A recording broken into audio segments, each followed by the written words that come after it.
Kembali di Anju Sore pemirsa, wacana mengusung hak angket terkait dengan kecurangan Pilpres 2024 terus menguat. Fraksi Partai Pengusung Ganjar Mahfud dan Anies Muhaimin menegaskan solid mendukung hak angket tersebut.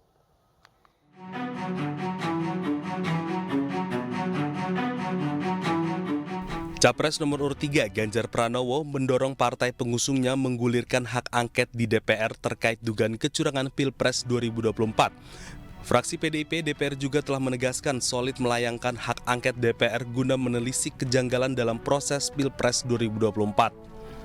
Menurut saya ketika Ketua Umum perintahkan kita pasti solid. Partai-partai koalisi Pak Ganjar juga pasti solid karena sudah ada pembicaraan kok. Begitu juga partai-partai koalisi Pak Anies juga pasti solid karena sudah ada pembicaraan.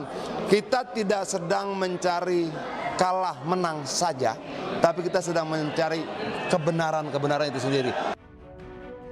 Sementara itu, Capres Anies Baswedan mengatakan Koalisi Perubahan mendukung usul Capres Ganjar Pranowo agar DPR menggunakan hak angket mengusut kecurangan Pilpres. Ketika Pak Ganjar menyampaikan keinginan untuk melakukan angket itu, fraksi PDI Perjuangan adalah fraksi yang terbesar. Kami yakin bahwa Koalisi Perubahan, Partai Nasdem, Partai PKB, Partai PKS akan siap untuk bersama-sama.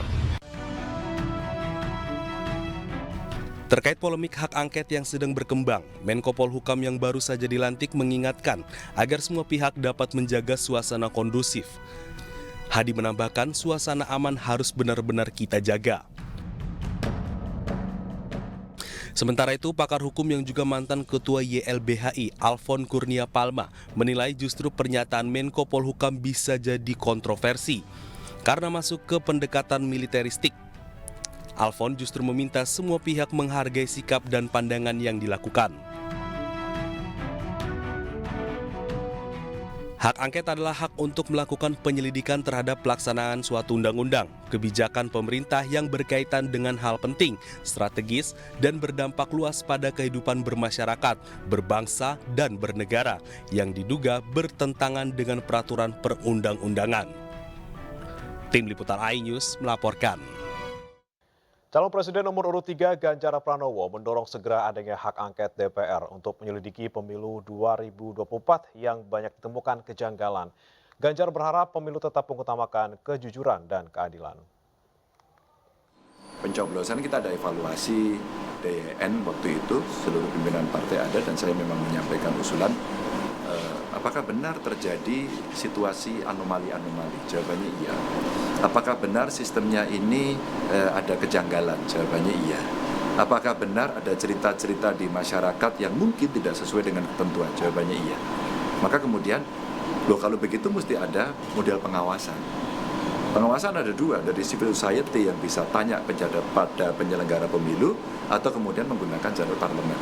Karena seorang partai, seorang PDI Perjuangan, dan saya pernah menjadi pimpinan komisi, ya, maka saya sampaikan, yang pertama, kalau ingin melihat, membuktikan, mengetahui, hak angket paling bagus karena kita menyelidiki. Itulah yang kemudian saya usulkan waktu itu. Di bawahnya interpelasi. Minimum sebenarnya Komisi 2 memanggil penyelenggara pemilu apa yang terjadi. IT-nya lah, kejadian setiap TPS kok melebihi 300, ini kan anomali. Masa kayak gini diam aja? Enggak lah. Mestinya DPR segera ambil sikap ini, undang penyelenggara pemilu, undang para pakar, undang masyarakat, sehingga mereka akan bisa menyampaikan. Ya, kalau angket kan pasti ada proses politik, ya. Kalau kita lihat komposisi suaranya, kira-kira yang setuju siapa, yang tidak siapa, matematika politiknya kelihatan. Tapi prosesnya pasti tidak gampang. Maka saya bilang, udahlah paling kecil aja, raker.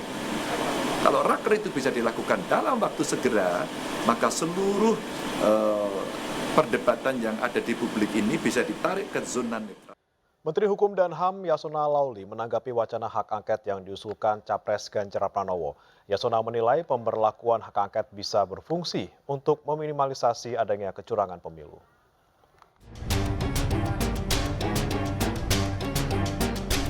Menteri Hukum dan HAM sekaligus Ketua DPP PDIP Yasona Lauli menanggapi wacana hak angket yang diusulkan oleh Capres nomor urut 3 Ganjar Pranowo.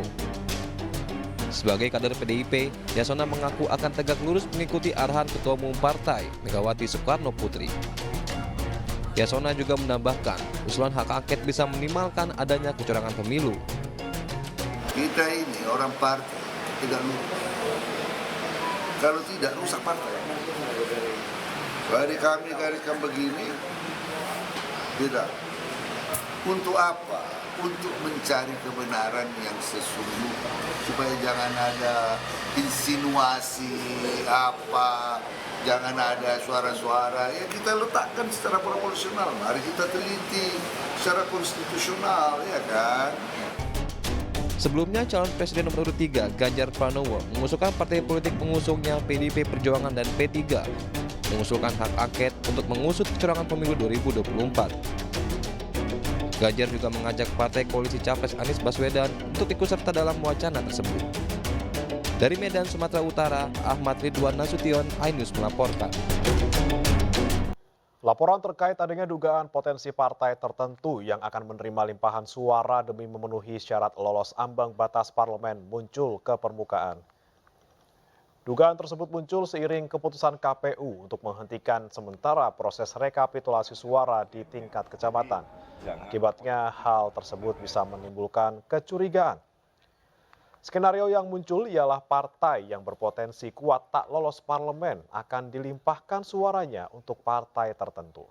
Suara partai yang kecil yang akan diambil untuk dialihkan diantaranya berasal dari Partai Perindo, Gelora, dan Partai Umat. Bahkan banyak contoh suara-suara caleg yang menghilang. Salah satunya caleg DPR RI Dapil 8 Jatim dari Partai Perindo Andro Rohmana Putra. Andro bahkan mengaku ribuan suara yang didapat menghilang. Hilangnya suara ini diketahui dari sistem Sirekap milik KPU.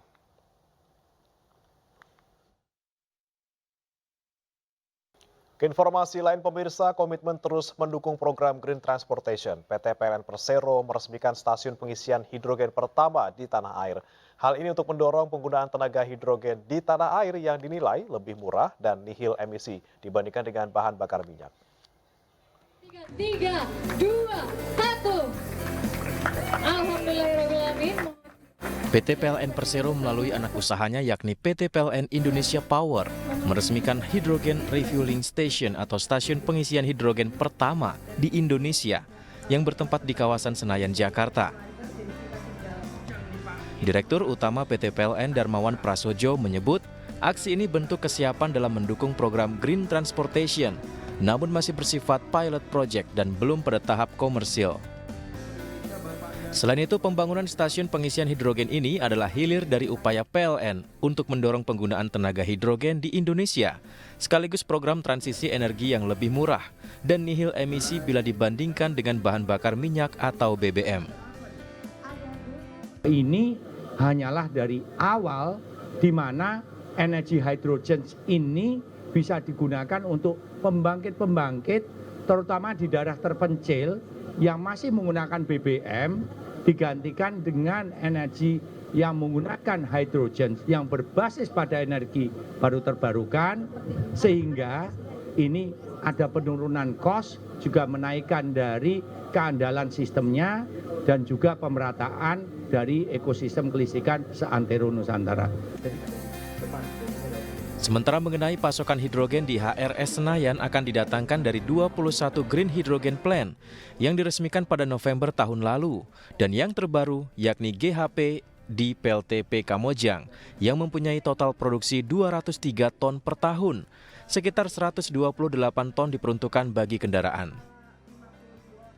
Dari Jakarta, Aryadin Alfagani Nur, iNews melaporkan.